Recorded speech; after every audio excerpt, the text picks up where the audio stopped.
Well, you've heard the story of the morning. The big party. Was there a party? Was the Attorney General Mike Cox, candidate for governor, getting lap dances? Was it busted up by the mayor's wife, et cetera, and so forth? Is it dirty campaigning? Is it dirty politics? Or is there fire where the smoke is coming from? Well, Michael Patrick, I'm just going to let the Republican voters figure all that out for themselves in a week as to what they think the truth is here. And then, we'll deal with whoever the Republican nominee is. I can say, frankly, they've all got significant problems and issues, no matter who comes out of this primary. So I'll leave all this up to the Republicans to sort out. Mm-hmm. No, there's no need at all. You can sit back and watch. You don't have to get involved at all, do you? Well, the Republicans in this entire process have done a very good job of pointing out the defects in each other. I mean, you got Mike Cox attacking Rick Snyder, your guest here a little bit ago, for sending jobs to China and overseas when he was in the private sector. They've gone back and forth pretty good. I haven't had to say much during this whole primary process. Did you hear Rick Snyder? I don't know if you were listening when you were driving over, but Rick Snyder, when I asked him about this business with Mike Cox, and he says, well, I'm not really going to get involved in that. I'm going to run a clean, scandal-free campaign. That's like saying, I'm not going to say anything, but here's what I'm going to say. Right. Well, they all did that this morning. I mean, I know John Truscott wasn't shy at all about jumping on board. Character is coming out all of a sudden. And going after all of this on behalf of his candidate, Pete Hoekstra.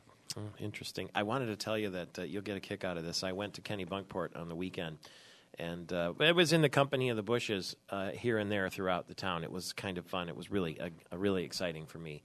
Because whatever you say, Democrat, Republican, he was a respectable president. Mm-hmm. Number 41, I'm talking about. But listening to talk radio in Boston as I drove from the airport, the Boston Herald was reporting that John Kerry, the Democratic senator from Massachusetts, was docking his vessel, Isabella, it's the luxury yacht, in Rhode Island to avoid paying excise tax to the tune of something like $70,000 a year. Can you imagine the screaming that was going on the radio there about the guy they call Live Shot? For whatever reason, they call John Kerry Live Shot in Massachusetts, probably because he likes the exposure. But they were screaming up and down that the guy who gave them the excise tax in the first place was taking his boat across the state lines and not have to pay for it. You really don't know. I hadn't heard that story, Michael Patrick. I'll take your word for it.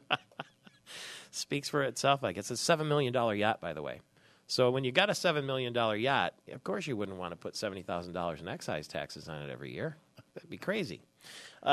Meanwhile, I'm going to get back to you in just a second here if I can, because I want to ask you about Bill Ballinger's prediction that Lansing Mayor Virg Bernero is going to win the primary on the Democratic side. But there is some news here that the Political Action Committee of the not-for-profit health insurance giant Blue Cross Blue Shield of Michigan contributed to more than half of the 7 major party gubernatorial candidates this year, and they gave the maximum $34,000 donation to 3 of those, according to numbers released by the Michigan Campaign Finance Network. And in other news, Blue Cross Blue Shield of Michigan is going to relocate 3,000 workers from the Southfield office to downtown Detroit. It's going to lease space in the 2 towers at the Renaissance Center, according to sources familiar with the situation. I'm sure that they are cheering in the city of Detroit, that kind of move. 3,000 workers coming back downtown. Andy Hetzel from Blue Cross Blue Shield of Michigan is with us this morning. Good morning, Andy.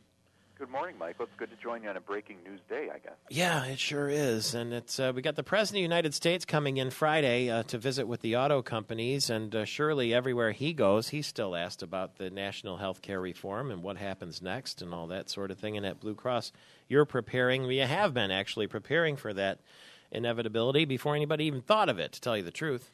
That's right. Let me just comment on the 2 items that you brought up before we started talking. One is that Blues Pack is it's an organization of our employees, and as you know, Michael, we employ 7,000 people from across the state of Michigan in about 20 locations across the state. So our giving is bipartisan, and it represents the interest of our employees in effective public policy. And effective policy isn't carried on by one party. It's carried on by both parties, well-meaning legislators and elected officials at the state level. And so that, our giving is bipartisan and reflects the interest of our employees in sound public policy. The second issue you brought up is the report in the Detroit News today that we intend to move employees from Southfield to Detroit. There's been speculation in the real estate community here in Detroit for quite a while. We've been in the process for the last 2 years of examining our real estate options. Now that administrative costs are becoming an intense focus of Blue Cross, we want to control administrative costs to keep the cost of health care as controllable as we can. We've examined a number of real estate options for our future. The Renaissance Center is one of the options we have explored. It has not been the only option. And I would chalk up that report in the news to the open speculation that's going on in the real estate community. Our CEO, Dan Lepp, is committed to our employees that they will hear our company's decision first from him rather than from media reports, and the company is not commenting on any sort of speculation that might appear in the media about where we might or might not move our employees. Okay. And then thirdly, I want to talk about health care reform. All right, very briefly. Let's do that as soon as we get back from the break, if we could, because we're 20 Sure. seconds away. So there you get a little bit of news this morning, and that report about the 3,000 employees going from Southfield to Detroit is a bit premature, although they are obviously looking at their options. At 14 before the hour, it's Michael Patrick Shields. We'll be back to touch briefly on the health care reform and the immediate next steps. Mark Brewer is here, too, the chairman of the Michigan Democratic Party. We're back in a flash. I'm Michael Patrick Shields.